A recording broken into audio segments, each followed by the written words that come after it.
by decision. But there's 3 decisions you're making every moment you're alive. And the way you make these 3 decisions shapes your destiny. 3 decisions that control people's entire lives.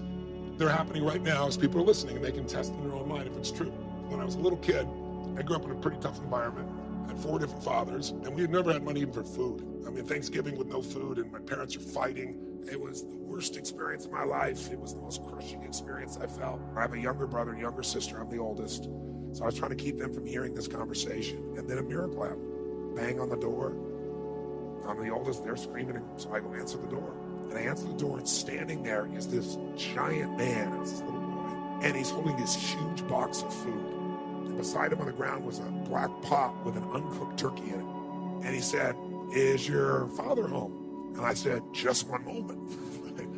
I was like, this is a gift from God. This is going to change it all. This is going to make my mom and dad happy. It's going to be unbelievable. So I go, and my father is screaming at my mother through a closed door to the bedroom door. He's going, "You answer the door." I said, "I did. He's got to see you." So I kind of teased. I said, "Dad, you got to come."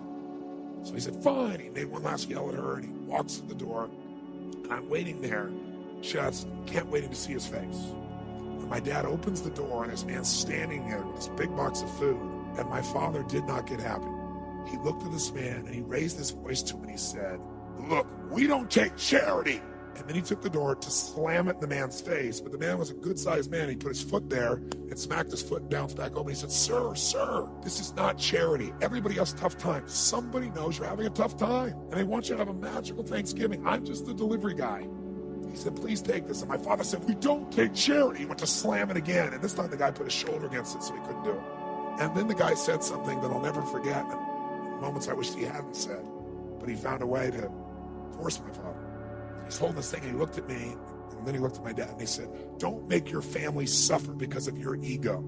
Now my dad's level of energy increased, but he was also trapped. So he took the food, slammed it on our table, and slammed the door in the man's face, and never even thanked him. And then I thought, years I figured out, our whole life is shaped by decisions. That's what we've talked about today, right? But there's 3 decisions you're making every moment you're alive. And the way you make these 3 decisions shapes your destiny. First decision we're all making every moment is, what are you going to focus on? I realized that my father's life and my life ended up very different because we made that day 3 decisions very differently. He decided to focus on the fact that he has not fed his family. If somebody is really stressed out, they're not stressed out for no reason. It's because they're focusing on something that makes them feel stressed. They often, when they're focusing on it, it changes the body. You start to feel tight. You start to feel a certain way. And then they use language like, "I don't know what to do. Why am I so overwhelmed?" So if we change what we focus on, if we change the way we use our body, if we change our language patterns, we'll instantly feel different things. How do people use their body when they're worried versus when they're excited? If you learn to use your body first, use your focus first, you can literally change how you feel in moments, and then you develop new habits where you start to feel good all the time, and it isn't some phony, fake pump up. It's literally the way you've conditioned your body, just like being fit as an athlete, you want to be emotionally fit. And the second question you got to decide, every moment you're alive, including this moment, what are you going to focus on? Second question is, as you're focusing on, what does this mean? What does it mean? And the bottom line on meaning is, if you think about it, you get to make up the meaning, and most people pick the worst one, don't they? That day, my father decided to focus on the fact he hadn't fed his family, and I know what meaning he gave because he said it out loud over and over again, that he was worthless because he had not taken care of his family. The meaning creates your life. If you think, God is punishing you, that's why this is happening, which some people do, or God is challenging me, or is this a gift from God, or is it got nothing to do with God, I'm just a lazy bitch. So the meanings we select change how you feel instantly. And then the final, most important decision you make every moment you're alive, what am I going to do? What am I going to do? And I'll tell you what he decided to do. He decided to leave our family shortly thereafter. 3 years ago, he passed away. He died alone. Nobody wanted to be part of it. And my life turned out very different than him. I was the only one to go to his funeral. No one else in the family would go. And I can tell you, right before his death, he got the lesson because he looked at me and he said, "Son," he said, "I was a bastard. I didn't connect with anybody, and look what I'm dying of." But what changed my life was the meaning I gave it. I decided that day that what this means is that strangers care. And if strangers care about me and my family, I decided what I was going to do is I was going to care about strangers. And that completely changed my life. I promised myself someday I'd do well enough to do this for other families like it was done for me.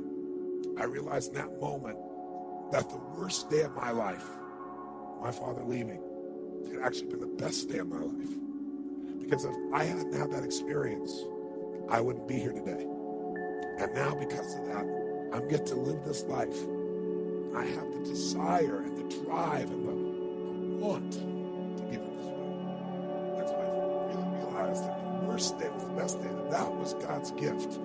The gift wouldn't have been there if he would have stayed. I tell you the story for a couple reasons. One is, if you want to change your life, figure out how your worst day was your best day. It'll change everything, because it is if you look for it. If you find the deeper meaning, it is. There's something in you that wouldn't be there without it. The most important decision you can make above any on the face of the earth is deciding that no matter what happens in your life, no matter what happens, you're going to live in a beautiful state. What the hell does that mean? It means that you're not going to suffer. It means a beautiful state is that you're going to be happy, but that's only one. Or you're going to feel creative, or you're going to be passionate, or you're going to be in awe of something, or you're going to feel love. Any state that's a beautiful state is really the core essence of who you are without fear. The decision to say, I am not going to suffer, that if suffering arises, pain's one thing, suffering's another. And the way you suffer is you focus on yourself. Suffering comes when we obsess about ourselves, what we're getting or not getting, what we should have done, what others should have done for us. It's the me game. Your primary core is a giver, which is why you're prospering. You're not the me. You're like, how do I give more, do more, share more, create more? How do we do a better job for our clients? Your entire life is that. That's why you're prospering. And you're not feeling suffering. But when you do suffer, and I promise you do, you correct me if I'm wrong, it'll because you're worrying about something in the future.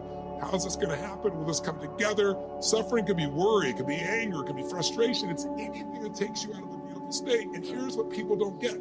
You can end suffering by stop focusing on yourself and focus on something you want to serve greater than yourself. Your children, your wife, your mission, your life.